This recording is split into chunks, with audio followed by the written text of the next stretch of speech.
Alright friends, तो क्यों ना आपको एक ऐसा तरीका बताया जाए जिसकी वजह से आपके ये वाले जो और यहाँ पे पूरे का पूरा फैट जो है वो एकदम से रिजॉल्व हो जाए और आप भी बिल्कुल टोन होना शुरू हो जाए और आपकी बॉडी शेप में आना शुरू हो जाए। इसकी कंप्लीट वीडियो आपको YouTube channel yoga with THB पे मिल जाएगी।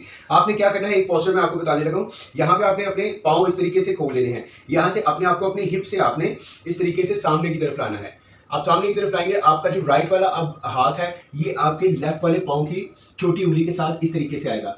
अब ये वाला जो आपका बाजू है ये इस तरीके से चला जाएगा। पेट को अंदर खींच के रखिएगा और यहाँ से अपने आप को टर्न कीजिएगा। यहाँ पे 5 सेकंड तक काउंट कीजिएगा और फिर यहाँ से वापस।